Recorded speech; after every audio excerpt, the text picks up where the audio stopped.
In this video, I want to talk a little bit about using oak chips in your homemade wine. I want to talk a little bit about why you want to use oak chips, a little bit about what types of oak chips are out there. I want to talk a little bit about when you want to use your oak chips, a lot about how to sterilize your oak chips, and how much oak chips you should actually use in a given batch of wine. Hi, I'm Charles, and welcome to DIY Fermentation, your site for doing fermentation on a shoestring budget.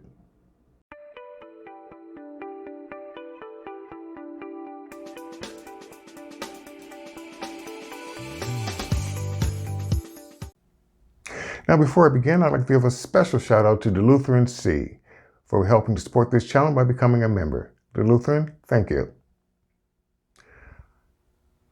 Now, the primary focus of this video is in the use of oak chips in your homemade wine.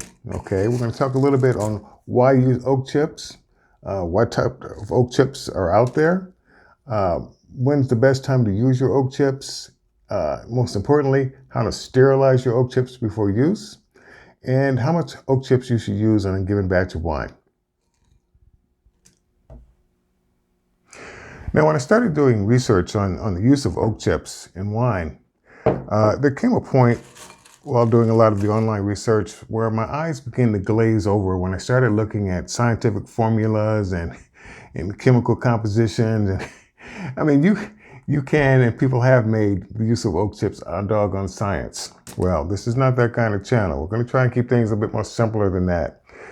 Basically put, why do we use oak chips in wine? Long story short, because it makes the wine taste better. Okay. Wine chips also provides a source of tannin.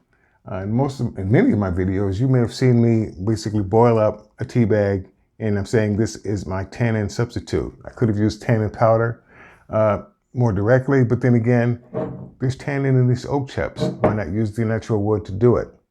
Also, another reason for using oak chips is that a lot of us just can't afford to purchase oak barrels to age our wines in. I mean, these things are relatively expensive. I mean, if you got the money, hey, go ahead, flaunt it. I don't, so this is my substitute. You could use oak spirals, oak powder, oak staves, but oak chips works just as well. Now, there seems to be three types of oak used for oak chips. Personally, before I started looking into it, I thought an oak chip was an oak chip. But it turns out that there are American oak chips, there are French oak chips, there are Hungarian oak chips. There are probably a couple more out there, but those are the top three that showed up in most of the searches that I would do online. As far as the different characteristics of an oak chip, the American oak chip is generally known for having a more intense flavor. It's also a lower in tannin than the other two. The French oak chips will give you a more rounded, has a more rounded character. It's also very high in tannin, so definitely use an oak chip as opposed to a tea bag or tannin powder if I have a choice. The Hungarian oak chips, apparently, those are I can say they provide a much more intense flavor than the American oak chips. Granted, different varieties of oak chips will also have different levels of toasting, of how they're toasted. We're not going to get into all of that. That could be a subject for another channel. But for the most part, American oak chips will give you intense flavor, low tannin. French oak chips will give you a more rounded character, some degree of spiciness, but also high tannin. And the Hungarian oak chips will give you a much more intense flavor than the American oak chips. Now, one subject that's come up has been whether or not you should sterilize your oak chips. I've seen some online reviews where they basically have said if you're buying them commercially and they're in a bag that's sealed, you can just use them straight. That's fine if you want to do that, but quite frankly, you don't know where these oak chips have been between the time they were cut, toasted, and put in that bag. So I would probably say sterilize your oak chips. Now, if you're going to sterilize your oak chips, there are a number of ways in which you can do it. One way that I've seen that's mentioned quite often is that you can use a metabisulfite solution. Basically, 1 ounce of metabisulfite, Campden tablets for short, in about a half a gallon of water. Now, If you let that soak for at least, if you let that soak for at least 20 minutes, that should be enough to sterilize your oak chips. But then again, this is like a 2-ounce bag of Canon tablets or metabisulfite, potassium metabisulfite. If we're talking about just making a half-a-gallon batch, you're basically talking about using about half a bag of Canon tablets to get you a strong enough solution. That is one option, but that's not an option that I prefer to use. Another option has been the use of alcoholic spirits, whether it be rum or vodka or bourbon or any whiskey. That is also a way in which you can sterilize your oak chips. Basically, you're going to go ahead and get those in your glass, whatever it is you want to use to sterilize them in, and let them soak for at least 24 hours or more. The longer you let them soak, the more of the flavor of that particular spirit is going to be instilled in your oak chips. That's one way of doing it. Me personally, again, this is winemaking on a shoestring budget. I can't afford to use bourbon or vodka or rum just to soak oak chips. I mean, that's something that I'd rather use it for that instead. But hey, that's just me. If that's how you want to do it, that's a perfectly acceptable way of using your sterilizing your oak chips. Now, another way in which you can use your oak chips is that you can boil your oak chips. Just basically put your required amount in a pot and boil them for a good 10 or 15 minutes. The problem with that method is that by boiling them, you're basically boiling out a fair amount of the flavor that your oak chips were going to impart in your wine, and you're also boiling out a fair amount of the tannin that was in the oak chips as well. It works, but you're beginning to lose some of the essence of using an oak chip. A more preferred method, instead of boiling it, would be to steam your oak chips. Now, by steaming them, you're not really losing a lot of flavor, you're not really losing any tannin, but you are going to go through the process of sterilizing your oak chips. Again, go ahead and steam those. Go ahead and steam your oak chips for a good 15 minutes, and that'll take care of that problem.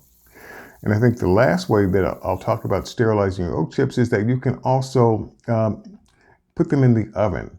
Preheat an oven for about 225 degrees and put your oak chips on a baking sheet or aluminum foil or whatever, and let them bake for a good 10-15 minutes to sterilize them that way. Those are all perfectly good ways in which you can sterilize your oak chips just before use. Okay, now that your oak chips have been properly sterilized, when's the best time to use them? Well, quite honestly, you can use your oak chips at any time during the fermentation process. However, the longer your chips are in contact with the liquid, the better the flavor is going to be. So I would suggest probably after your second or third racking would be a good time to add your oak chips. You're basically in the bulk aging at that point. This particular wine, this has already been racked 3 times. In fact, I just racked it an hour before I started shooting this video. So I think this would be a good time to go ahead and add oak chips. Simple process. Take off your airlock if you're still using it. And go ahead and begin adding your oak chips. Now, if you've got a wide mouth fermenter that you're doing secondary fermentation in, then yeah, I would probably put these in a bag or something like that and keep the chips from just floating around. Makes cleanup a little bit easier. But since I'm using a narrow opening, I'm just going to use no bag. Just go ahead and drop them in.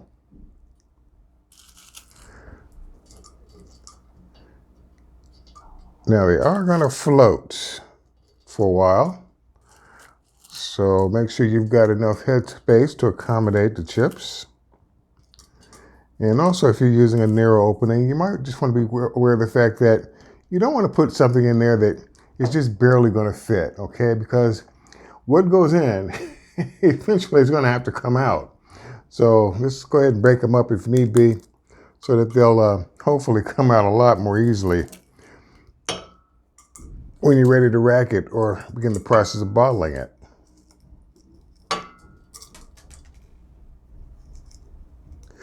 Now, how much chips am I using?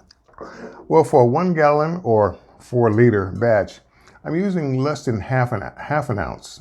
It's like 4/10 of an ounce, but I didn't have a measuring scale, so I kind of like divided my 4-ounce bag up into halves and then, half again to get me about roughly half an ounce. But once the chips are in, put your airlock, stopper, cap, or whatever you're using back on. Put this away for the rest of bulk gauging. The job is now done. Next time you rack, the chips hopefully will have settled down to the bottom so that when you siphon your wine out of there, the chips will not be in the way. Otherwise, that's the process. Again, if you like what you see here, again, it was kind of a short introduction to the use of wood chips. But if you like what you see here, please click on the subscribe button and let me know that some of my work is being appreciated. Till the next video, I'll see you.